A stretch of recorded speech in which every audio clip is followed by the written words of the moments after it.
வாட்ஸ்அப்பை பயன்படுத்தக்கூடாதா? இது என்னடா புது கதையாக இருக்குது? எந்த ஊரில் இந்த திட்டத்தை கொண்டு வந்திருக்காங்க? யாரால் இது முடக்கப்பட்டுச்சு? அப்படிங்கிற விஷயங்கள்லாம் நம்ம பார்க்கணும். 2 அமெரிக்காவினுடைய போர் விமானங்கள் ஈரானில் சில சம்பவங்களை செஞ்சு முடிச்சிருக்கு. போர் தொடங்கிடுச்சா பிரசாத் அப்படிங்கிற கொஸ்டின் உங்களுக்குள்ளே இருக்கும். அதற்கான பதில், நெதன்யாகு அமெரிக்காவுக்கு போயிருக்காரு அப்படின்னாலே ஒரு பெரிய சம்பவம் காத்திருக்குங்கிறத நீங்கள் யூகிச்சுக்கலாம். இன்னொரு புறம் ஒவ்வொரு நாளுமே புதிதாக எப்ஸ்டீன் ஃபைல்ஸ் தொடர்பான விவரங்கள் வெளியில் வந்துக்கிட்டே இருக்குது. இன்றைக்கி அமெரிக்காவினுடைய அட்டார்னி ஜெனரல் ஒரு லேடி, ஒருத்தவங்க வழக்கறிஞர், ஒரு முக்கியமான ஒரு ஈவெண்ட் ஒன்று நடந்திருக்கு. அதை நம்ம பார்க்க போகிறோம். பெங்களூரில் காரை வச்சே ஒருத்தர் விளாண்டுருக்காரு. அந்த சம்பவத்தோடு சேர்த்து நைஜீரியாவிலையும் ஒரு ஈவெண்ட் நடந்திருக்கு. அதுவும் ட்ரம்ப்பால் தான். உலகத்தினுடைய கிறிஸ்தவர்களின் பாதுகாவலர்களாக தன்னை நினைத்து கொண்டிருக்கக்கூடிய ட்ரம்ப் அவர்கள் செய்திருக்கக்கூடிய சம்பவம் என்ன? ஒட்டுமொத்த உலக செய்திகளின் தொகுப்பாய் வாங்க பார்க்கலாம் உறவுகளே. இது பிரசாத் சிக்னேச்சர். தென்னிந்தியாவின் கட்டடக்கலை ராஜாக்கள் creator constructions and north west interiors உங்களோட கனவு இல்லத்தை பிரம்மாண்டமாக கட்டி கொடுக்குறாங்க கிரியேட்டர் கன்ஸ்ட்ரக்ஷன்ஸ். அதோட கட்டி கொடுத்த வீட்டை இன்டீரியர் பண்ணி அழகாக்குறாங்க நார்த் வெஸ்ட் இன்டீரியர்ஸ். தொடர்புக்கு 7299079991. உங்களுடைய தொழில் சம்பந்தமான விளம்பரங்களை நமது சேனலில் ஒளிபரப்ப உங்களுக்கான அருமையான வாய்ப்பு. இப்போ பாருங்க, இந்த கார் ஓட்டிட்டு போகக்கூடிய நபர் வந்து திருத்துப்புன்னு 2 பேருக்கு இடையில பிரச்சனை. அதனால என்ன பண்ணிட்டாரு, அந்த வண்டியிலேயே அந்த பாருங்க காருக்கு முன்னாடி அவரை தூக்கி வச்சுட்டு அப்படியே 1.5 கிலோமீட்டர் ஓட்டிகிட்டே போயிருக்காப்புல. எவ்வளோ கொடுமையான ஒரு நிகழ்வாக இருக்கும்னு யோசிச்சு பாருங்கள். 1.5 மணி நேரம் அந்த மனுஷன் என்ன பாடுபட்டுருப்பார் பாருங்க. எந்த அளவுக்கு மோசமான காட்சிட்டே நிப்பாட்டுறான்னு சொல்கிறாப்புல, ஆனால் கேட்க மாட்டேன். அப்படியே கொண்டு போயிட்டான். கார் வச்சுருக்கிறவங்கெல்லாம் இப்படி தான் இருப்பாங்க போல். சரி, ஏதாவது திருட்டு பயிலுக்கு தான் அதிகமான பேர் காரை வச்சு சுற்றிட்டு இருக்காங்க. சரி, இப்படிப்பட்ட நிலையில் மிக முக்கியமாக அட்டார்னி ஜெனரலில் பாண்டி அப்படின்னு சொல்லிட்டு ஒரு லேடி எங்கே அமெரிக்காவில் ஒரு முக்கியமான ஸ்பீச் ஒன்று கொடுக்குறாங்க. And the NASDAQ smashing records. Americans' 401ks and retirement savings are booming. That's what we should be talking about. Actually இந்த ஈவெண்ட்டை எதை பொறுத்தது அப்படின்னா, முக்கியமாக எப்ஸ்டீன் ஃபைல்ஸ் சம்மந்தப்பட்டது. அது தொடர்பாக அமெரிக்காவினுடைய நீதித்துறை DOJ, சரிங்களா, அவங்க வந்து ஒரு முக்கியமான டிபார்ட்மெண்ட் ஆஃப் ஜஸ்டிஸ் அவங்க இந்த எப்ஸ்டீன் ஃபைல்ஸை வெளியிட்டாங்க. அதில் ஒன் ஆஃப் த வழக்கறிஞர் தான் இந்த அட்டார்னி ஜெனரல் அப்படிங்கிற போஸ்டிங்கில் இருக்கக்கூடிய பாண்டி. அவங்க வந்து என்ன பண்ணுறாங்க, ட்ரம்ப்புக்கு ஆதரவாக பேசுகிறாங்க. சரியா, இவ்வளவு பெரிய ஃபைல்ஸ் வந்து ரிலீஸ் ஆகிருக்கு, இதை பற்றி கவர்மெண்ட் என்ன டிசிஷன் எடுத்திருக்கீங்க அப்படின்னு ஜனநாயக கட்சியினரை சேர்ந்த வழக்கறிஞர்கள்லாம் கொஸ்டின் ரைஸ் பண்ணுறாங்க. அதுக்கு இந்த லேடி வந்து என்ன பண்ணுறாங்க, துமுறாவே ஆன்சர் பண்ணுறாங்க. இவங்களும் ட்ரம்ப்பால் வார்த்தெடுக்கப்பட்ட நபர் தான், அதனால் அவங்க ட்ரம்ப்புக்கு ஆதரவாக தான் பேசுவாங்க. ஸோ அதில் ஒன்றும் மாற்று கருத்து இருக்க முடியாது. பட் ஜனநாயக கட்சியில் சில கொஸ்டின்ஸ் வந்து ரைஸ் பண்ணியிருக்காங்க.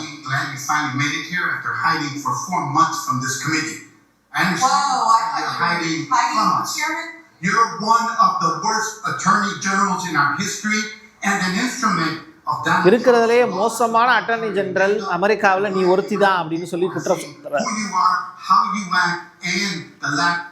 ஓகே, ஒரு பேர் ஜீசஸ் கார்சியா அப்படிங்கிறதா இவருடைய பேர்.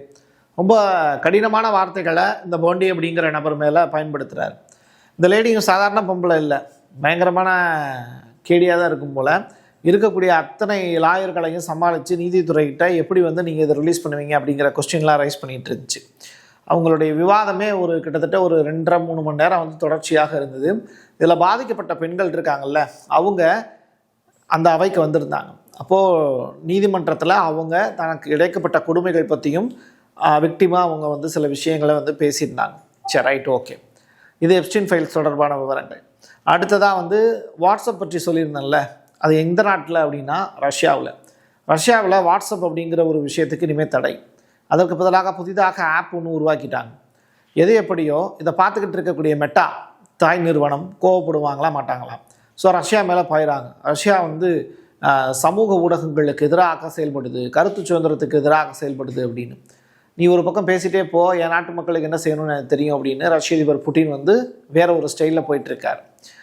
இன்னொரு புறம் அமெரிக்காவினுடைய அதிபர் டொனால்டு ட்ரம்ப் வரவிருக்கக்கூடிய அமைதி வாரியம் போர்ட் ஆஃப் பீஸ் இருக்குல்ல, அதில் வந்து ரஷ்யா இன்னும் ஜாயின் பண்ணல.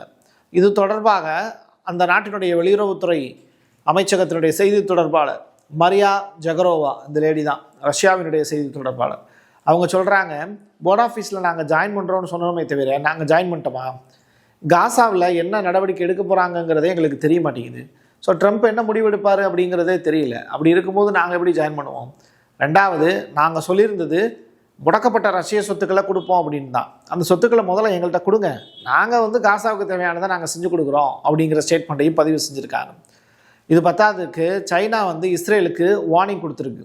நீ காசாவை கைப்பற்றணும், இல்லை அங்கே இருக்கக்கூடிய மக்களை வெளியேற்றணும்னு நினச்ச அப்படின்னா நான் உன் மேலே போர் தொடுப்பேன் அப்படின்னு நெதன்யாகுவை வார்ன் பண்ணியிருக்காங்க சீனா சைட்லேருந்து. சரி, இதை பார்த்துக்கிட்டு இருக்கக்கூடிய ட்ரம்ப்பு சரி அடுத்த கட்ட திட்டத்தை நோக்கி போயிட்டார். நைஜீரியா, ஆப்பிரிக்கா பக்கம் போயிட்டார்.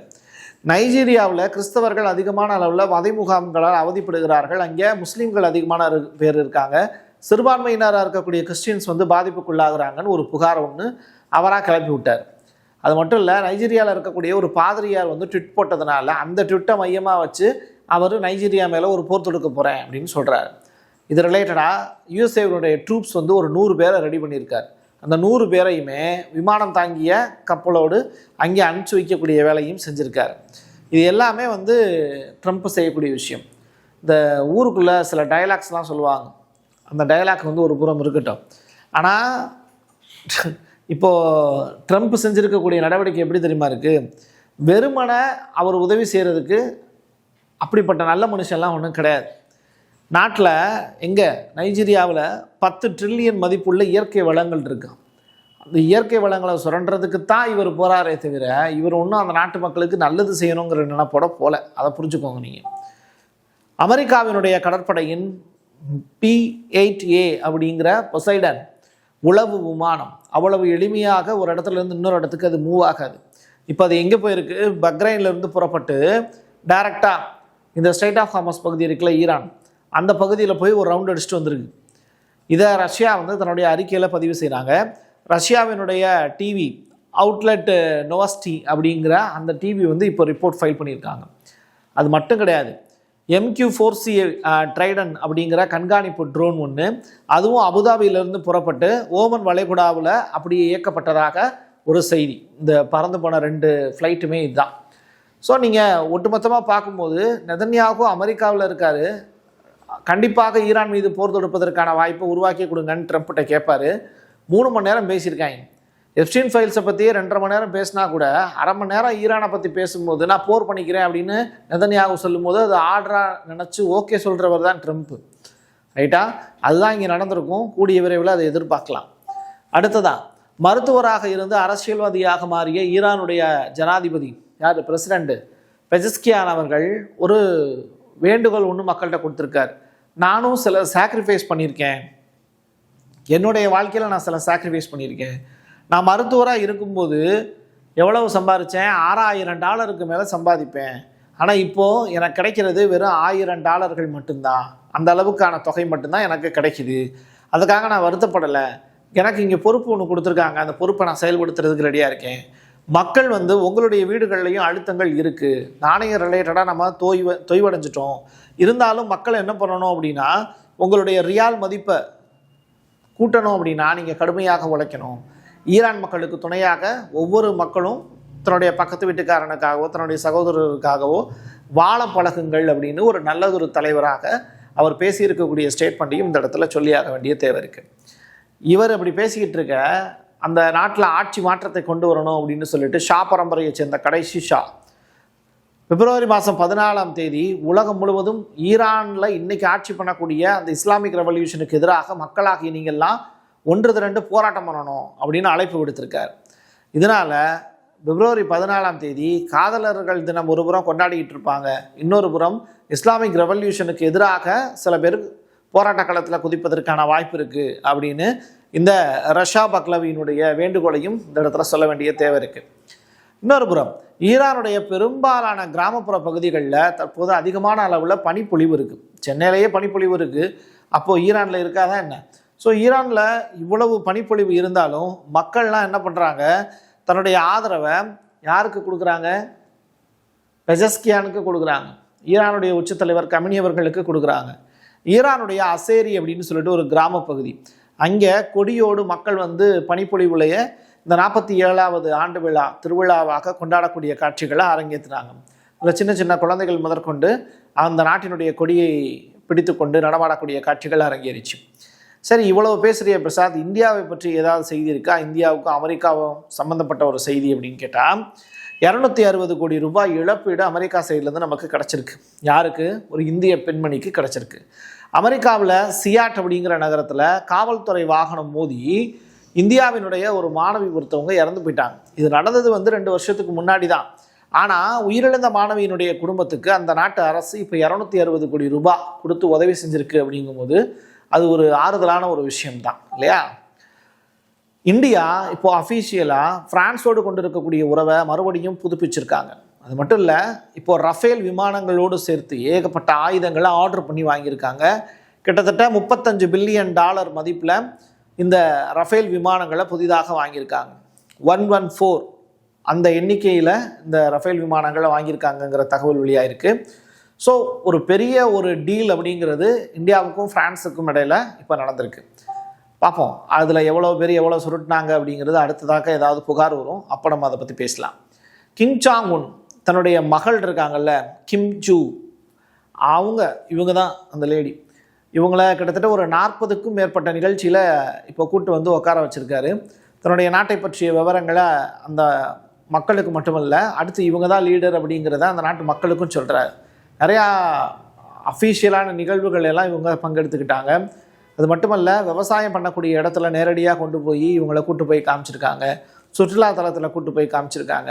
அந்த நாட்டினுடைய வரலாறு, பாரம்பரியம், பெருமை என்ன, அமெரிக்காவை நமக்கு எவ்வளோ பெரிய எதிரி, கொரிய வார் அப்படிங்கிற அந்த வரலாற்று நிகழ்வுகள், இது எல்லாத்தையும் தன்னுடைய பிள்ளைகளுக்கு சொல்லிக் கொடுத்து அடுத்தடுத்த கட்டமாக வந்து ஒரு அணு ஆயுதம் அப்படிங்கிறது நம்ம நாட்டுக்கு எந்த அளவுக்கு பாதுகாப்பானதாக இருக்குது, நம்மளை பற்றி அமெரிக்கா பேசாமல் இருக்கான்னா நம்மக்கிட்ட அணு ஆயுதம் இருக்குங்கிற ஒரே ஒரு விஷயத்தினால தான்.